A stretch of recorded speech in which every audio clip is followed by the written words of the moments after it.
Baik, terima kasih saudara. Kita lanjutkan Sapa Redaksi on Location bersama dengan KPU Bangli. Pak Ketua, Pak Pujawar, terkait dengan tadi nyatakan ada 4 kecamatan ya, Pak ya. 4 kecamatan berarti kan ini terkait juga mulai dibentuk para petugas yang nantinya akan bertugas baik di TPS maupun di tingkat kecamatan. Gitu. Kalau sejauh ini bagaimana persiapan terkait dengan para petugas SDM ini, Pak Ketua? Baik, saat ini kita sedang melakukan persiapan berkaitan dengan telah terbentuknya KPPS. Ya, jadi KPPS ini adanya di ujung tombak, itu adanya di TPS. Betul. Nah, sebelumnya kita juga sudah membentuk yang namanya PPS di tingkat desa dan juga ada PPK di tingkat kecamatan. Nah, saat ini proses untuk menuju pilkada di tanggal 9 Desember kaitannya dengan penyelenggara kita di tingkat TPS sudah memasuki tahapan untuk proses tes rapid ya. Jadi dari tanggal 7 kemarin itu sudah dilakukan rapid test kepada 5.112 orang. KPPS termasuk juga tenaga ketertiban dan juga keamanan. Baik. Nah, ini masih sedang berlanjut. Mulai hari ini itu sudah ada proses rapid test itu di kecamatan Indramayu. Nah, bagaimana nanti kalau hasil dari rapid test ini reaktif? Jadi tentu kami juga sudah melakukan koordinasi awal dengan Dinas Kesehatan dan juga dengan pihak Rumah Sakit Umum Bangli selaku pihak yang melaksanakan ataukah kami ajak kerjasama untuk melaksanakan prokes ini, kesehatan ini. Jadi begitu ada yang reaktif, maka sudah langsung ditindaklanjuti dengan uji swab. Ya, ditindaklanjuti dengan uji swab. Bagaimana hasilnya? Nah, dari sekian kali uji swab, ada satu memang penyelenggara kita yang positif secara swab. Nah, kami juga sudah ada koordinasi dengan Satgas Covid Kabupaten Bangli. Begitu nanti ada hasilnya menunjukkan positif, maka Satgas besoknya itu sudah langsung menjemput warga tersebut dan langsung menjalani isolasi di Hotel Melasti Kute. Diisolasi di Hotel Melasti Kute. Ya, tentunya ini merupakan sebuah sinergi juga dari kami bersama dengan pemerintah daerah, yang mana nanti proses pemeriksaan kesehatan secara rapid test yang dilanjutkan juga dengan swab ketika dia reaktif. Ini merupakan suatu jaminan yang kami berikan kepada masyarakat Bangli bahwa penyelenggara kami memang benar-benar dalam kondisi sehat di dalam melaksanakan tugas, tidak terpapar COVID-19. Ini rapid test ini dilakukan berkala, Pak Ketua? Berkala. Jadi maksud saya gini, dibuat berkala, kemudian ini untuk menyampaikan kepada masyarakat bahwa penyelenggara harus sehat dulu. Gitu ya. Nah, ini bertahapnya gimana nih, Pak? Ya, jadi seperti misalnya kami ya untuk di tingkatan KPU Kabupaten itu untuk proses proteksi terhadap paparan COVID-19 adalah dengan cara uji swab. Ya, uji swab ini kami lakukan secara bertahap sebanyak 3 kali sampai nanti di tanggal 9 Desember. Jelang tanggal 9 ini dilakukan lagi? Dilakukan lagi. Rapid test? Rapid test juga. Baik. Ya, jadi seperti itu sehingga nanti ini masa rapid testnya kan berlakunya selama 14 hari. Betul, persis. Ya, jadi bagaimana nanti memberikan suatu jaminan keselamatan terhadap pemilih dan juga penyelenggara itu sendiri ketika nanti itu tidak kita lakukan. Jadi secara bertahap kita lakukan. Baik.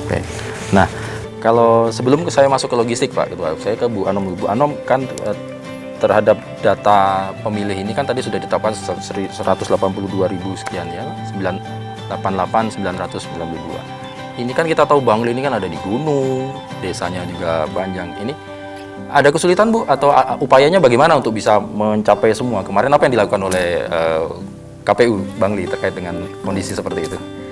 Ya, dengan kondisi letak geografis Bangli yang dimana wilayahnya perbukitan, tetapi kita benar-benar mengupayakan bagaimana dalam kondisi pandemi seperti ini. Pertama, kemarin pada saat penyusunan awal kita melakukan pencocokan dan penelitian terhadap data pemilih.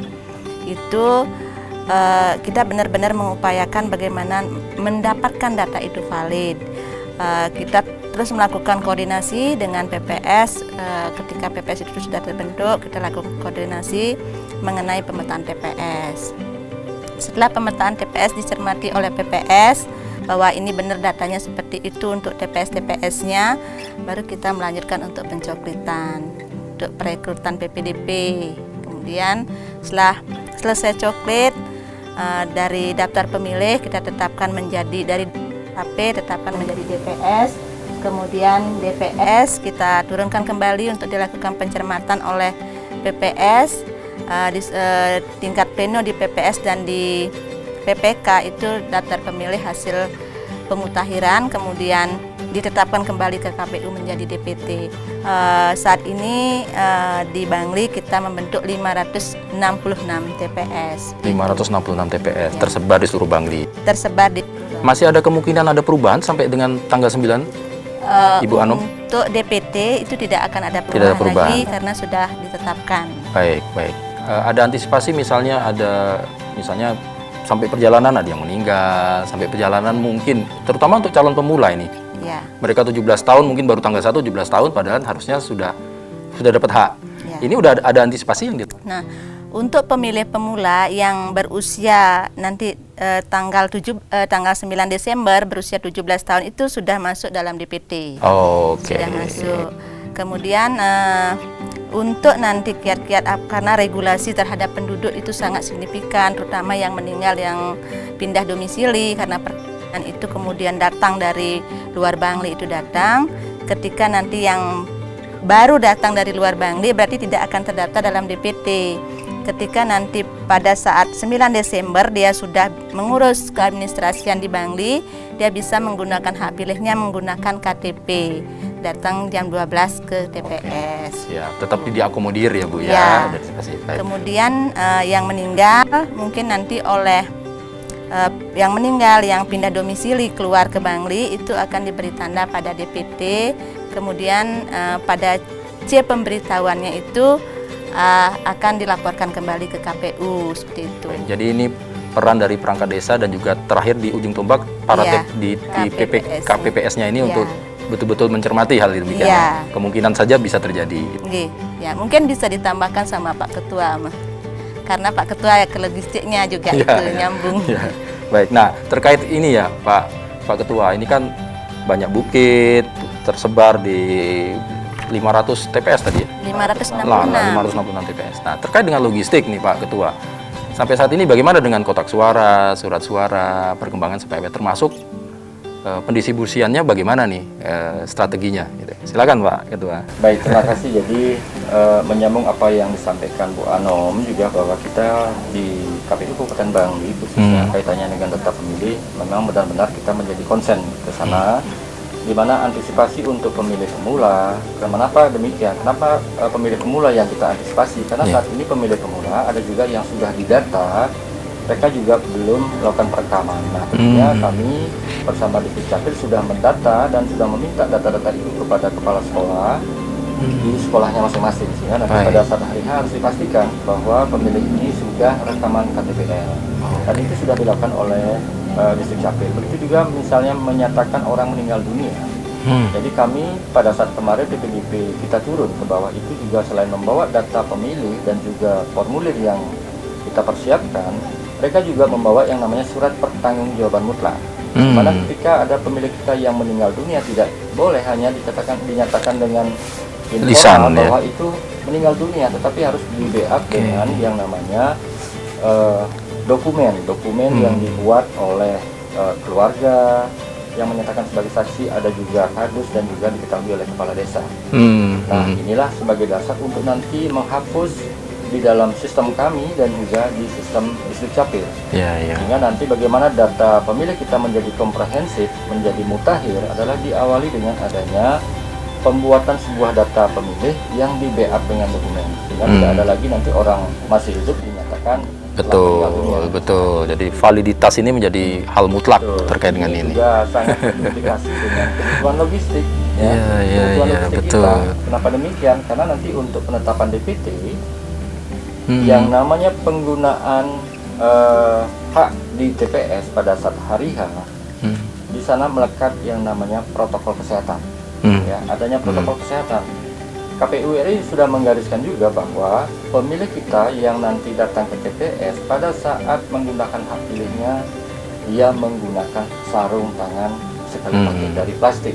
Jadi ini kaitannya dengan jumlah surat suara yang harus kita cetak, jumlah sarung tangan berbahan plastik yang nanti akan disediakan oleh pemilih pada saat hari H. Nah, bagaimana strategi kita kaitannya dengan logistik, bahwa saat ini kebutuhan logistik itu sudah mulai berdatangan sesuai dengan yang kami pesan. Kotak suara. Nah, untuk surat suara nanti baru akan mulai dicetak di tanggal 19 ini. Kaitannya dengan pengelolaan logistik dan juga proses protokol kesehatan dan juga pengamanannya, kebetulan kami tadi telah melaksanakan coffee morning juga bersama Bawaslu, bersama Pak Kapolres dan juga Pak Dandim. Jadi ini harus dipastikan dari proses pencetakan sampai dengan proses packing sebelum nanti distribusi ke KPU Kabupaten, itu nanti akan dilakukan penjagaan secara ketat. Karena jangan sampai selembar keluar, ini pasti akan menjadi suatu permasalahan. Betul. Nah, begitu juga pada saat pengelolaan. Nanti pada saat pengelolaan, karena kita harus menerapkan yang namanya protokol kesehatan, tentu kami harus mematuhi itu dan menggunakan strategi-strategi di waktu yang ada sangat pendek ini. Untuk kita bisa mengelola logistik dengan cepat, tepat jumlah, tepat sasaran, dan lain sebagainya. Nah, bagaimana nanti pada saat distribusi? Nah, pada saat distribusi, tentu kami telah memiliki jalur-jalur distribusi, di mana Bangli biasanya curah hujannya cukup tinggi. Lumayan, betul. Curah hujannya cukup tinggi gitu Bang. Maka kita merubah pola untuk proses distribusi itu tidak lagi menggunakan truk yang hanya ditutup dengan terbuka, tetapi kita akan menggunakan proses distribusi itu dengan mobil tertutup ya. Semacam box gitu. Ya, box. Mobil box. Nah, kami sudah kemarin melakukan penjajagan dan juga sudah dilakukan simulasi terhadap kendaraan yang akan dipergunakan. Kira-kira satu kendaraan itu nanti akan muat menampung berapa kotak? Berapa kotak nanti yang akan mampu ditampung oleh satu unit mobil box? Betul. Nah, kami sudah lakukan simulasi, kira-kira satu mobil box mampu menampung sekitar 90 buah kotak. Nah, inilah yang nanti akan kita distribusikan. Nah, terus di wilayah Bangli tentu ada wilayah-wilayah yang ada di balik bukit. Nah, contoh adalah Desa Trunyan misalnya. Betul. Jadi Desa Trunyan ini memiliki 2 dusun yang adanya itu di wilayah puncak gunung. Di atas. Di sisi timur puncak Gunung Abang. Yang mana dulu biasanya logistik itu diangkut oleh KPPS, dikawal kepolisian dengan cara dipanggul. Dipanggul, dia naik gunung. Jalan manual. Dengan jalan kaki menaiki gunung selama 1,5 jam. 1,5 jam dia jalannya. Nah, lalu ini gimana nih? Terus kemudian antisipasinya? Dari ada terobosan apa? Pileg dan Pilpres kemarin, karena kota kita berbahan kardus, maka kami sangat atensi khusus untuk Desa Trunyan, bersama juga ada Desa Songan B yang punya wilayah dusun Batumuyah. Dimana untuk mencapai dusun ini nggak akan bisa dia menggunakan armada, menggunakan kendaraan ya, nggak bisa. Singkat, tetapi dia harus memutar ke wilayah kabupaten lain. Untuk menuju Bunut Bade dia harus memutar menuju wilayah Kubu Kabupaten Karangasem. Dengan jarak dari Desa Induk menuju kedua dusun itu sekitar 2,5 jam. Nah, proses pergerakan logistik ini pun itu kita siapkan armada juga. Siapkan armada untuk pengangkutannya dan juga dikawal oleh pihak kepolisian. Jadi memang logistik kita tiba di tempat pemungutan suara dengan kondisi aman tanpa terjadi hal-hal yang tidak kita inginkan. Luar biasa. Jadi memang antisipasi ini betul-betul dipikirkan ya untuk tepat waktu, tepat sasaran, tepat jumlah. Ya, ini yang menjadi baik. Terima kasih Bu Anom selaku Divisi Perencanaan Data dan Informasi KPU Bangli atas waktunya. Mudah-mudahan nanti sukses. Daftar calon pemilihnya valid, kemudian data-data semua valid. Tanggal 9 masyarakat Bangli sesuai dengan daftar pemilih yang tervalidasi melakukan pencoblosan. Terima kasih atas waktunya. Nanti saya masih bersama dengan Pak Ketua untuk melanjutkan ngobrol kita, masih ada 2 segmen rasanya. Baik, salam sehat selalu ya Ibu Anom ya. Baik saudara, jangan kemana-mana, nanti akan kita lanjutkan Sapa Redaksi on Location. Masih saya bersama dengan Pak Ketua KPU Bangli. Untuk itu jangan kemana-mana, tetap